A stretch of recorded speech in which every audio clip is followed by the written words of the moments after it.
O Senhor esteja convosco. Proclamação do Evangelho de Jesus Cristo segundo Mateus. Glória a vós, Senhor. Naquele tempo, disse Jesus a seus discípulos: Vós sois o sal da terra. Ora, se o sal se tornar insosso, com que salgaremos?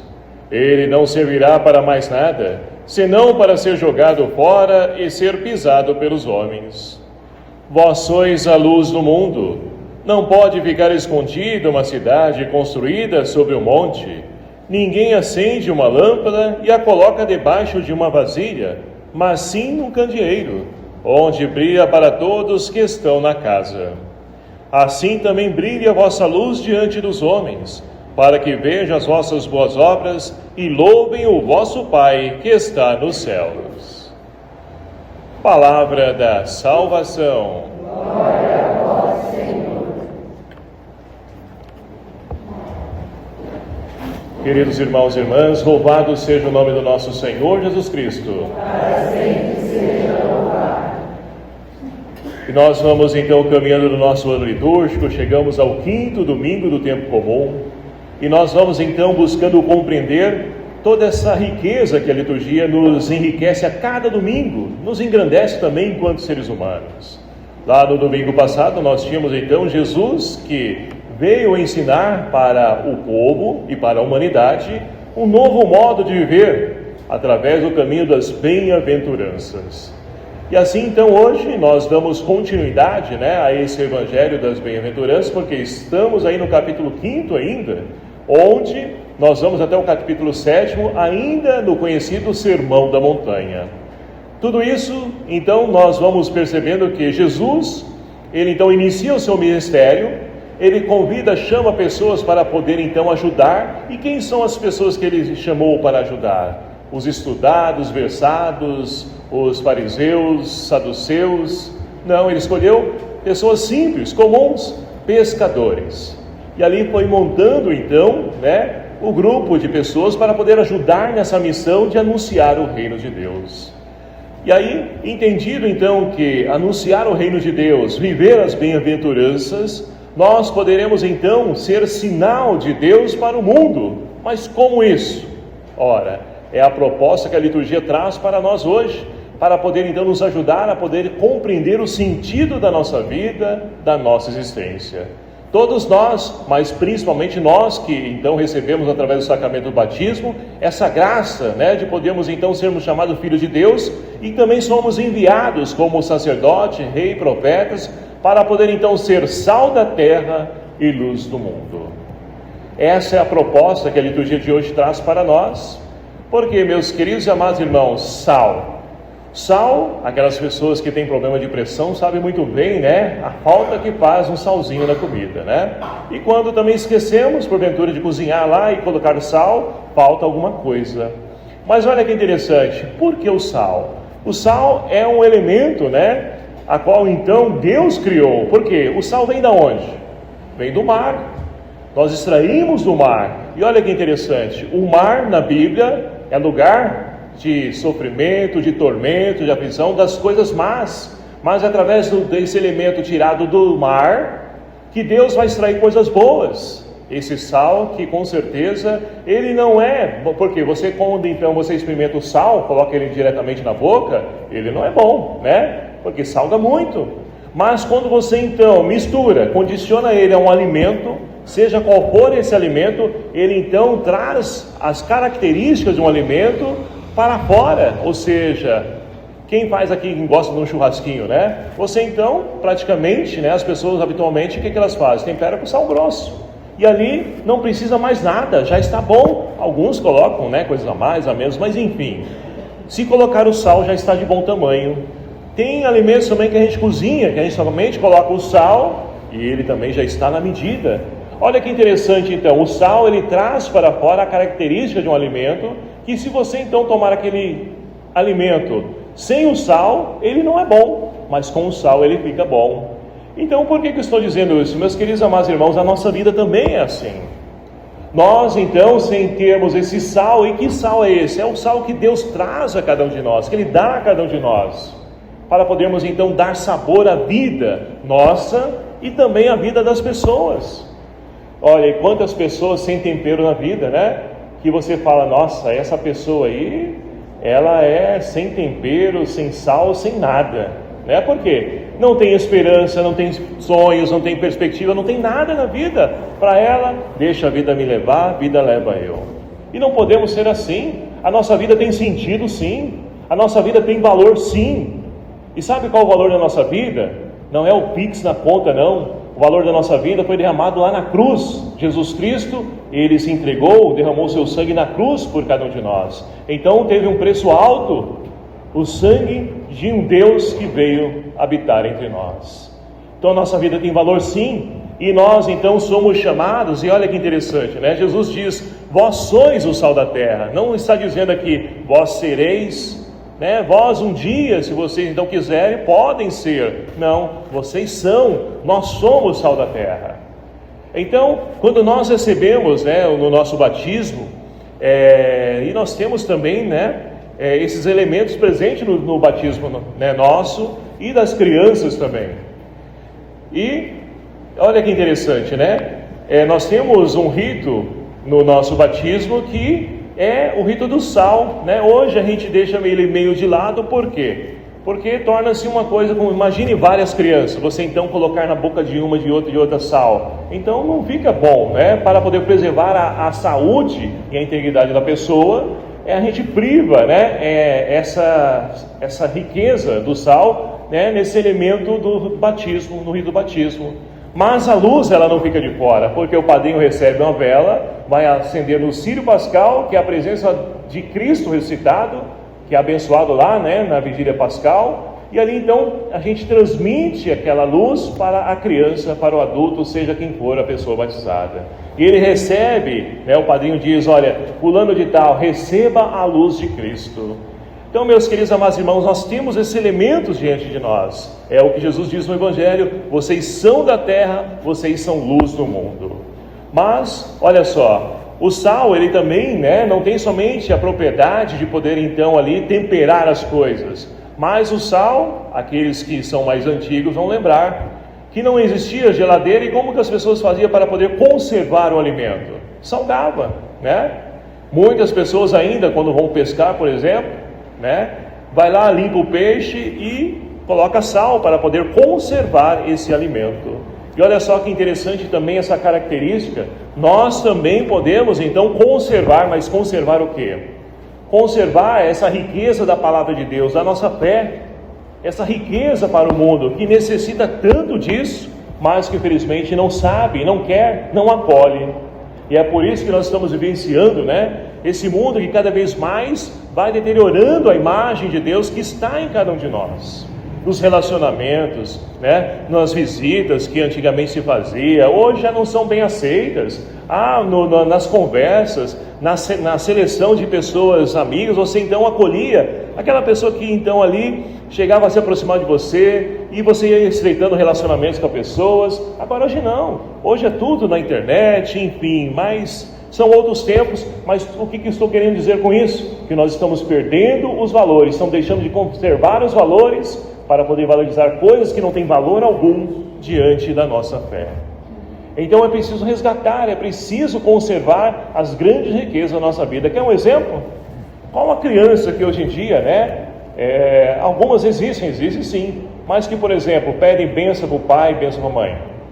São poucas, né? Isso é um dos exemplos, mas teríamos várias situações por aí para a gente poder então estar falando aqui. Então olha só, essa grande riqueza, porque a criança pedir bênção para o pai e para a mãe é pedir a bênção do próprio Deus presente ali no pai e na mãe, abençoando o seu filho, para que ele possa conduzir e guiar e crescer em sabedoria e idade diante de Deus e do mundo. Então, tudo isso não é ser retrógrado, né? Voltar ao passado, você então ficar preso a uma realidade lá no passado, esquecendo do futuro, do presente, enfim. Não, é você então conservar coisas de valores que dão sentido à nossa vida. E aí nós vamos então olhar para as leituras que nos ajudam a compreender esse evangelho. A primeira leitura é extraída então do livro do profeta Isaías. Isaías então, nesse capítulo 58, é chamado então como o Trito Isaías, E o que quer dizer isso? Ora, é a parte final do livro de Isaías que vai falar então do povo que voltou do exílio para Jerusalém. E olha só, o povo então, diante de Ciro, rei da Pérsia, que novamente consentiu ao povo de Israel voltar para Jerusalém, reconstruir a sua vida, recomeçar a sua vida, muitos voltaram, mas com grande entusiasmo ou fervor, mas quando chegaram lá na cidade de Jerusalém, viram tudo destruído, tudo em ruína, e a pobreza presente ali, muitos desanimaram. Muitos desanimaram, e olha só, começaram ali, com muito esforço, empenho, o profeta ali, ajudando, incentivando e motivando, foram reconstruindo. Mas olha que interessante, foram reconstruindo o templo físico, a casa física, a cidade física. Mas por dentro continuavam ainda as mesmas pessoas velhas. Uma prova disso é o que nós ouvimos então aqui, nessa primeira leitura. Reparte o pão com o faminto, acolhe em casa os pobres e peregrinos. Quando encontrares um nu, cobre-o e não despreze a tua carne, por quê? O povo então que viveu escravo lá na Babilônia, eles então fecharam o seu coração para a caridade, estão olhando somente para o seu próprio umbigo e estão desprezando as pessoas menos favorecidas do seu tempo. E olha que interessante, olhando essa leitura e refletindo nos dias de hoje, a gente consegue perceber que ainda há resquícios disso presente na atitude de cada um de nós. Que hoje em dia nós chegamos então, aqueles que moram em casa, vê alguém batendo na porta lá, todo mal vestido, maltrapilho, e aí então aquela pessoa diz, mas eu vou ajudar essa pessoa, ele vai vender, vai comprar droga, ele vai fazer isso, aquilo, outro, Ou seja, não estou dizendo aqui, nem tomando partido do lado do outro, mas a gente fechou o coração, a gente sempre justifica a não ajuda ao outro porque ele vai fazer coisa errada. Mas será que o errado não sou eu? Ora, e se ele está pedindo para poder comer e ele não vai fazer, aí é ele e Deus. Eu estou dando para ajudar ele diante daquela realidade que ele falou que ia fazer. Agora, se ele não vai fazer, meu amigo, o problema é dele, é ele e Deus que vão resolver. Agora, a minha parte, eu estou fazendo. Eu estou buscando ajudar, eu estou ali, saciando a fome daquele irmão, eu estou ali indo visitar aquela pessoa que está enferma, levando esperança, eu estou ali indo, ajudar a consolar aquela pessoa que perdeu seu ente querido. Então, são valores que nós estamos deixando de conservar ainda nos dias de hoje, mas que fazem a diferença no relacionamento enquanto seres humanos. Então, olha só, isso aconteceu lá, em 550 anos antes de Cristo aproximadamente, e ainda continua presente ainda nos dias de hoje. Então o profeta hoje também ele diz para nós, olha só, ajude, reparte o pão com o faminto, ajude os necessitados, vive a caridade. Ora, no tempo que nós encerramos há poucos dias, o Natal, o coração se abre, a gente ajuda, a gente faz isso, a gente faz cesta, a gente faz ali a sacolinha da criança, enfim, faz tantas coisas boas, mas o porquê que isso fica preso somente a um determinado tempo do ano? Será que não é um modo de agir cristão que todos nós devemos fazer todos os dias da nossa vida? É o que nós ouvimos também no Evangelho de hoje. Então, meus queridos amados irmãos, há muito a poder então se resgatar, a conservar, porque são valores que valem a pena e edificam o nosso relacionamento e principalmente nós enquanto seres humanos. E olha só, quem experimenta essa partilha, quem se abre ao amor para com os irmãos, pode então fazer essa experiência que o salmista hoje traz para cada um de nós. Uma luz brilha nas trevas para o justo, permanece para sempre o bem que faz. Porque muitas vezes a gente pode então dizer, mas eu não sei que caminho fazer, como fazer. Ora, quando a gente então confia em Deus, acredita em Deus e a gente está aberto a poder ajudar o próximo, o próprio Deus é a nossa luz, conduz os nossos passos, nossos caminhos, para que nós possamos fazer sempre o bem para ajudar as pessoas. Então é preciso estar aberto à ação de Deus para que nós possamos então ali sempre fazer o melhor e levando a esperança para as pessoas. E aí nós podemos então avançar também para a segunda leitura de hoje. Por quê? Paulo continua escrevendo à comunidade de Corinto, que nós sabemos muito bem que é uma comunidade difícil. Por quê? é uma cidade portuária, onde então ali existe, né, prostituição, corrupção e tantas coisas ruins. E entre umas coisas ruins na comunidade está a disputa, a rivalidade entre as pessoas, umas se achando melhores que as outras. E olha só o que Paulo diz para a comunidade hoje. Olha só, irmãos, quando eu fui à cidade de Corinto, eu não cheguei ali com um discurso belíssimo, né, preparado, porque Paulo era uma pessoa estudada, versada, mas ele não se utilizou dessa ferramenta para poder então convencer as pessoas. Pelo contrário, ele então se baseou, se norteou por quê? Aquele que é o elemento fundamental da fé, Jesus Cristo. E olha só, Jesus Cristo crucificado, que é então aquilo que ninguém aceita, que ninguém queria, é objeto de escárnio para as pessoas, mas através de Cristo crucificado, que ele vai então começar a anunciar, que ele vai começar então a propagar a boa nova, anunciando um Deus que tanto nos amou, que se entregou e morreu na cruz por amor a cada um de nós. Aquilo que nós conhecemos, né, na catequese como a mistagogia, ou seja, esse mistério de Deus, que então ele se esvazia plenamente para poder então ali dar vida e vida em plenitude a cada um de nós. Então Paulo diz o seguinte, olha só, quando então Deus chama, Deus capacita, Deus prepara, não precisa ali você se achar que, eu preciso me preparar durante 3 anos para poder ser um catequista, eu vou ter que fazer teologia para poder ser um ministro da palavra, eu vou ter que fazer isso, aquilo, ou seja, nós sempre encontramos desculpas para não acolher a proposta de Deus para nós. E não deve ser assim. Deus então, ele nos capacita, porque para poder então entender e servir a Deus, basta acreditar, confiar nele, ter fé nele. Por quê? Aquilo que deve ser então, né, o centro da nossa pregação, da nossa evangelização, da nossa vida, é Cristo crucificado. E como então eu conheço esse Cristo crucificado? Ora, na intimidade, na oração, nas nossas celebrações, há vários meios e formas de poder então conhecer o Cristo crucificado, porque aí está o grande conteúdo necessário para a nossa pregação. Seja como for, seja sem falar nada, mas as pessoas percebem, poxa vida, aquela pessoa ali, né, lá no refeitório da firma, aquela pessoa antes de poder então se alimentar, ela faz uma oração, ela traça o sinal da cruz, ela passa em frente à igreja, ela traça o sinal da cruz também, que ela é uma pessoa diferente, uma pessoa de fé, uma pessoa de igreja, aquela pessoa é uma pessoa de luz, que todas as pessoas querem conversar com elas. Agora nós temos aquelas que então, as pessoas querem manter distâncias, né? Mas que essas também são chamadas, são convidadas a poder então refazer o caminho, mas para isso é preciso ter uma luz que ilumina o caminho dessas pessoas, porque, queridos amados irmãos, como é ruim andar sem luz, não é?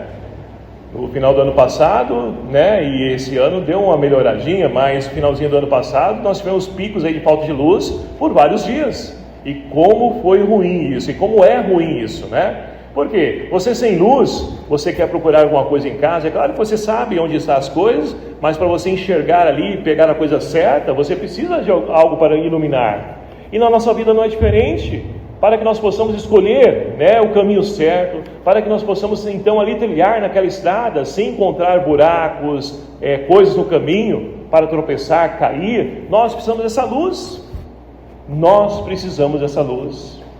Mas, olhando para a minha vida, a nossa história, será que de fato eu tenho sido sal para as pessoas? Eu tenho dado sabor para a vida das pessoas? Ou dissabor? Porque olhando as pessoas, fala, vixe, lá vem aquele cara que não para de falar de igreja, disso, aquilo outro, né? Ou, né, muitas vezes a pessoa, então, não quer nem chegar perto, porque ela se sente ali, né, olhando a nossa luz, ela que está nas trevas, ela vai dizer, nossa, eu não vou chegar lá perto não, que não eu vou ouvir, ele vai falar mal de mim, vai falar para mim poder largar disso, aquilo outro, enfim. É assim que nós vamos relacionando com as pessoas. Mas nós não podemos desistir, nós precisamos de fato ter a convicção de que estamos sendo sal, sim, nós estamos sendo luz, sim, então eu vou seguir adiante, porque Deus está ao meu lado. E olha só, vivendo dessa forma, que recompensa eu tenho? Olha, recompensa financeira, não espere nada como recompensa, mas olha só a grandiosidade que nós estaremos fazendo, é o que nós ouvimos no finalzinho do Evangelho de hoje. Assim também brilha a vossa luz diante dos homens, para que vejam as vossas boas obras, e não dê tapinha na costa, não coloque ali no Facebook, nas mídias sociais, olha, ele está fazendo bem. Não, nada disso nós devemos buscar. Mas olha só, essas nossas atitudes fazem com que nós louvemos o Pai que está nos céus. Deus está sendo visto em nossas atitudes. Esse é o maior prêmio que o ser humano tem, que ele pode receber, e não em vida aqui. Já recapitulando, no domingo passado, Jesus vai dizer que a nossa recompensa está no reino dos céus. Então, meus queridos amados irmãos, a nossa vida tem sentido sim, mas eu preciso refazer muitas vezes os nossos caminhos. Estamos, mais uma vez aqui, trago para a nossa reflexão, estou sendo sal da terra? Estou sendo luz do mundo? Na minha casa, na minha família, eu dou sabor, tempero, eu animo a esperança, eu sou otimista, eu tenho então ali iluminado o caminho daqueles que estão à nossa volta em casa, para que tudo isso possa se propagar também, na comunidade, no trabalho, onde quer que nós estejamos, e que nós possamos então aproveitar essa liturgia de hoje, para que nós possamos então refazer esse caminho, buscando sempre ser sal da terra e luz do mundo, porque esse é o convite que o Senhor faz a cada um de nós. Para que nós possamos transformar essa realidade, é preciso então trilhar e seguir esses caminhos. Que Nossa Senhora nos ajude, nos dê força, nos acompanhe nessa nossa caminhada, para que tudo que façamos possa então resplandecer a glória de Deus Pai na vida e nos nossos relacionamentos. Louvado seja o nome do nosso Senhor Jesus Cristo.